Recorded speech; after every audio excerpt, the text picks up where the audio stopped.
A paz do Senhor, queridos irmãos, tudo bem? Pastor Alcir Filho. Seja mais uma vez bem-vindo aqui ao meu cantinho. Hoje é a terceira meditação da nossa série Raiz da Felicidade. Hoje nós vamos falar sobre bem-aventurados os mansos. O texto sagrado de Mateus capítulo 5, verso 5 diz assim: Bem-aventurados os mansos, porque herdarão a terra. Texto fantástico, que já começa com um problema, viu? Porque assim, a gente tem um problema conceitual sobre o que é ser manso. A forma que a gente enxerga, eu não sei se você vai concordar comigo, mas pelo menos a percepção que eu tenho do uso da palavra manso hoje em dia é muito ligada a uma certa fragilidade. É como se a pessoa que é mansa, ela é quase que não se defende, sabe? Ela é meio boba, né? Não tem um teor, assim, uma pessoa que não tem tanta força. A mansidão, a ideia de ser manso, é uma ideia que não soa muito agradável aos nossos ouvidos, principalmente para pessoas que têm uma personalidade um pouco mais forte, né? Só que a questão é, será que é isso que é a mansidão do ponto de vista bíblico? Quando Jesus fala que bem-aventurados os mansos, ele está pensando só naquele crente pacato, que não reage, que é quase que apático. Será que seria isso? Bom, olhando a Escritura, eu acredito sinceramente que não. A Bíblia vai trazer exemplos de homens que são verdadeiramente mansos, e a gente pode, a partir da vida deles, enxergar alguma coisa. Por exemplo, Moisés. Em Números 12, verso 3, a palavra de Deus vai dizer que Moisés era o homem mais manso, mais do que todos os homens que havia sobre a terra. Então, um homem muito manso naquela ocasião. E aí a gente vai ver um pouco da biografia de Moisés, tu não vai enxergar nada de fragilidade ou apatia ou fraqueza desse grande líder. O homem que foi usado por Deus para liderar o seu povo na saída do Egito. O homem que foi usado por Deus para confrontar Faraó. O homem que foi usado por Deus para liderar um povo dificílimo durante 40 anos no deserto, sofreu contradições. Sabe, homem que tinha intimidade com Deus, tinha ousadia com Deus, homem que argumentava com Deus, que orava, que conversava. É um homem extraordinário, um homem forte, um homem que não se deixou de agir da forma enérgica quando necessário. Ele foi um líder militar, sabe? Ele tinha um zelo profundo nas coisas do Senhor, sabe? Então assim, tu percebe um homem intenso, um homem forte, que é chamado de manso na Sagrada Escritura. Então alguma coisa eu preciso entender melhor sobre mansidão. Outro exemplo que eu vou citar naturalmente é o nosso querido Jesus, e eu faço questão de ler com vocês esse texto, Mateus 11, 28 a 30, vai dizer assim, Jesus fala isso: Vinde a mim, todos os que estáis cansados e sobrecarregados, e eu vos aliviarei.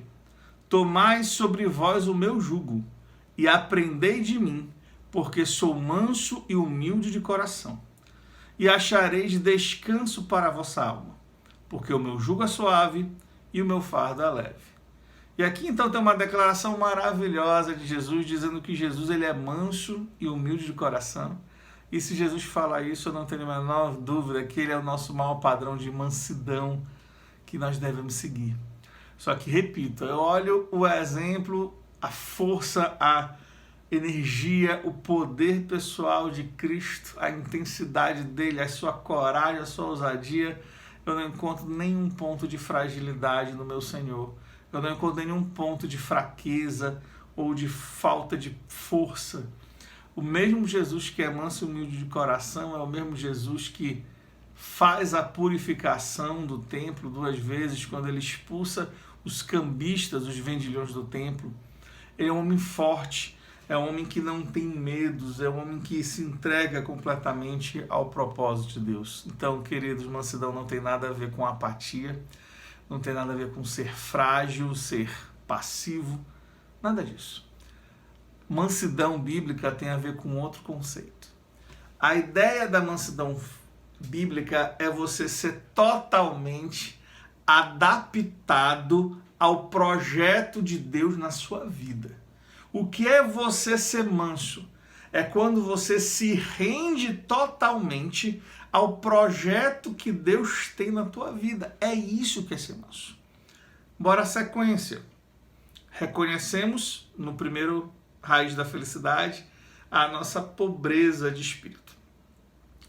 Nos quebrantamos na segunda raiz da felicidade, nos derramamos na presença de Deus, pedimos para que o Senhor nos tome, nos entregamos completamente a Ele e Ele opera, perdoe-me, através das nossas lágrimas, nosso quebrantamento, esse entrega completa que nós temos a Ele. E nesse momento de rendição completa, a gente fala para o Senhor, Senhor, a minha vida não pertence mais a mim, a minha vida pertence a Ti. Cumpra em mim o Teu querer, cumpra em mim o Teu propósito. A minha vida precisa ser totalmente moldada pelo Senhor.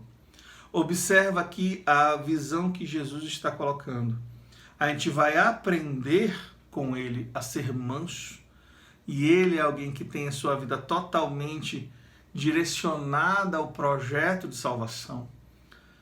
Ele fala, olha, você vai pegar o meu jugo, vai colocar sobre você o meu jugo, e você vai ser totalmente conformado para o propósito de Deus que Deus tem na tua vida. Mansidão é ser entregue à vontade de Deus na nossa vida. Mansidão é ser entregue ao projeto de Deus na nossa vida. Mansidão é não resistir contra o propósito de Deus na nossa vida. Irmãos, um exemplo maravilhoso para te explicar isso é o exemplo do apóstolo Paulo. O apóstolo Paulo, ele tinha uma angústia no seu coração profundo. O que o levou a perseguir Jesus, a perseguir a igreja, era zelo. Ele não conseguia entender Cristo, ele não conseguia entender a graça, não conseguia entender o evangelho. E ele tinha, num primeiro momento, aqueles do caminho, aqueles que seguiam a Cristo como blasfemos. E essa ira o leva a perseguir a igreja, a perseguir Cristo. E de um modo muito lindo, em Atos capítulo 26, quando ele está contando sobre a sua conversão perante o rei Agripa, Paulo diz assim, verso 14, e, caindo todos nós por terra, ouvi uma voz que me falava em língua hebraica, Saulo, Saulo, por que me persegues? Dura coisa é recalcitrares contra os aguilhões. Então, verso 15, eu perguntei, quem és tu, Senhor? Ao que o Senhor respondeu, eu sou Jesus, a quem tu persegues. Observa aqui, o que são esses aguilhões? É um processo de amansar o touro bravo para o trabalho. O que é que Jesus está fazendo na vida de Paulo, fez na vida de Paulo? Pegou uma pessoa impetuosa, uma pessoa que estava lutando contra a vontade de Deus, se batendo contra a vontade de Deus, coloca o jugo sobre Paulo, e nesse jugo tem os aguilhões, que são literalmente espetos grandes, que fazem com que quanto mais o touro resista ao seu processo de adequação ao propósito de Deus, mais ele vai se machucar, até o momento que ele se rende à vontade de Deus. Irmãos, mansos são aquelas pessoas que entenderam o propósito de Deus na sua vida. Mansos são aqueles que falam, Senhor, faça em ti o meu querer. Mansos são aqueles que falam, não vivo mais eu, mas Cristo vive em mim. O que me importa hoje é viver a vida do Filho de Deus. Eu trago em mim as marcas de Cristo Jesus, aquele que me amou e que empresta todo o significado à minha vida. E nesse momento em que a gente literalmente confia em Deus, a gente recebe essa promessa de herdar a terra. A herança da terra vai ter muito essa ligação com a nossa capacidade de nos adequarmos aos propósitos divinos. Deus tem chamado-nos à igreja para sermos um reino sacerdotal. Sermos reis e sacerdotes, nós somos nação escolhida, povo adquirido, comprado e lavado com o sangue do Cordeiro para servir a Deus e servir no propósito de redenção. Nós vamos herdar a terra. Eu quero finalizar essa meditação lendo algo que vai cavar bem isso que nós estamos falando no Salmo de número 37. É um salmo lindíssimo, que eu acredito que Jesus estava, de alguma forma, referenciando quando ele fala sobre bem-aventurados mansos. Salmo 37, no verso 3, diz assim: confia no Senhor, faze o bem, habita na terra e alimenta-da de verdade. Confia no Senhor é o quê? É o entender, e essa é a minha mansidão, que eu confio em Deus e a minha vida está nele. E a partir disso eu vou fazer o bem que ele me propôs fazer naquilo que ele tem me chamado. Agrada-te do Senhor e ele satisfará os desejos do teu coração. Entrega o teu caminho ao Senhor, confia nele e o mais ele fará.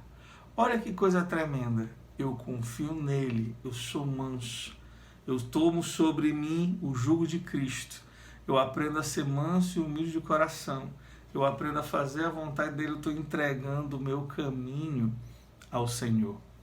E olha que coisa linda, linda. Verso 9: porque os malfeitores serão exterminados, mas os que esperam no Senhor possuirão a terra, herdarão a terra. Mais um pouco de tempo, e já não existirá o ímpio. Procurarás o seu lugar e não acharás. Verso 11, aqui eu finalizo a meditação. Mas os mansos herdarão a terra e se deleitarão na abundância de paz.